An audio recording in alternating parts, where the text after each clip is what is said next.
Assalamualaikum warahmatullahi wabarakatuh. Rahayu Rahayu Sagung Dumadi.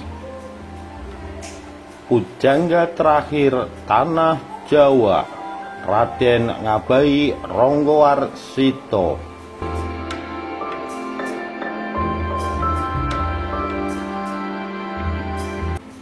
Raden Ngabai Ronggowarsito lahir di Surakarta 1802, wafat di Surakarta 1873. Beliau merupakan pujangga besar budaya Jawa yang hidup di Kasunanan Surakarta.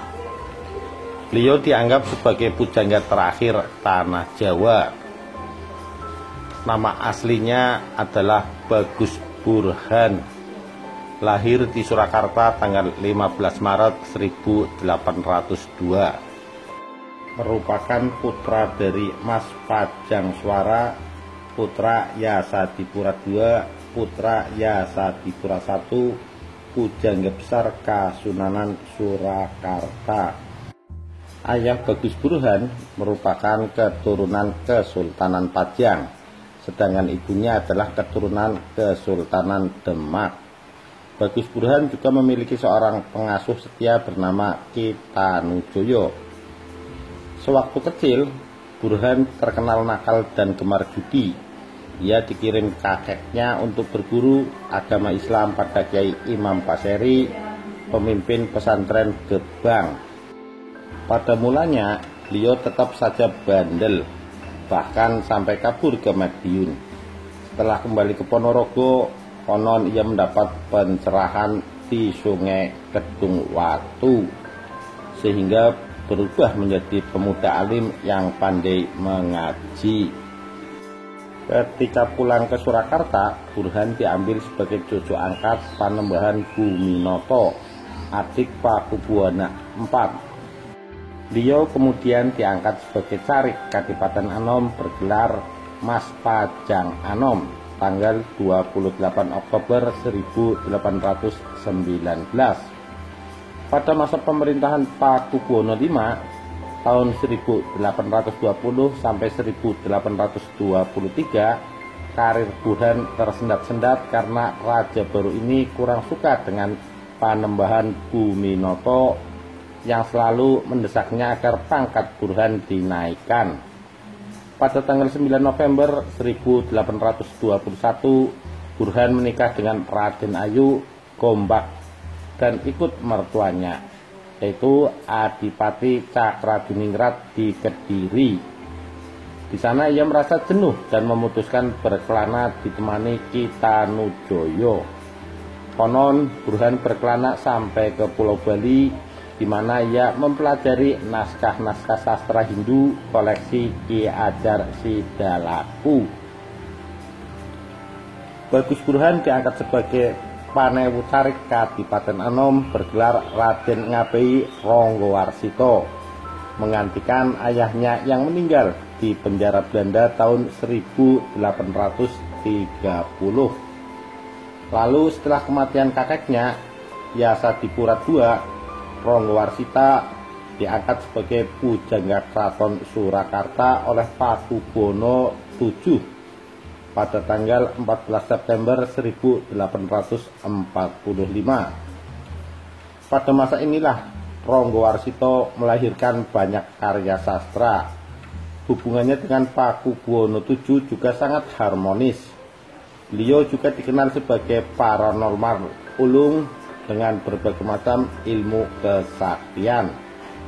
Naskah-naskah Babad cenderung bersifat simbolis dalam menggambarkan keistimewaan Ronggowarsito. Misalnya, ia dikisahkan mengerti bahasa binatang. Ini merupakan simbol bahwa Ronggowarsito peka terhadap keluh kesah rakyat kecil. Pakubuwono IX naik tahta sejak tahun 1861. Beliau adalah putra Pakubuwono VI yang dibuang ke Ambon tahun 1830 karena mendukung Pangeran Diponegoro. Konon sebelum menangkap Pakubuwono VI, pihak Belanda lebih dahulu menangkap juru tulis keraton, yaitu Mas Pajangsuara, untuk dimintai kesaksian. Meskipun disiksa sampai tewas, Pajangsuara tetap diam, tidak mau membocorkan hubungan Pakubuwono VI dengan Pangeran Diponegoro.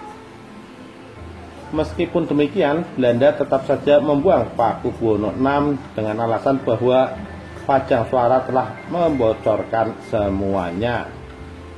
Fitnah inilah yang menyebabkan Pakubuwono IX kurang menyukai Ronggowarsito, yang tidak lain adalah putra Pajangsuara. Hubungan Ronggowarsito dengan Belanda juga kurang baik, meskipun ia memiliki sahabat dan murid seorang Indo bernama Winter, namun gerak-geriknya tetap saja diawasi Belanda. Ronggowarsito dianggap sebagai jurnalis berbahaya yang tulisan-tulisannya dapat membangkitkan semangat juang kaum pribumi. Karena suasana kerja yang semakin tegang, akhirnya Ronggowarsito pun keluar dari jabatan redaksi surat kabar Bramartani tahun 1870.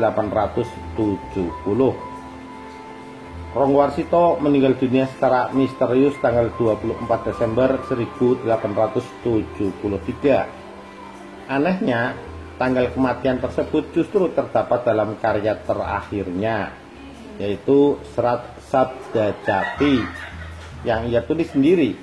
Hal ini menimbulkan dugaan kalau Ronggowarsito meninggal karena dihukum mati, sehingga ia bisa mengetahui dengan persis kapan hari kematiannya.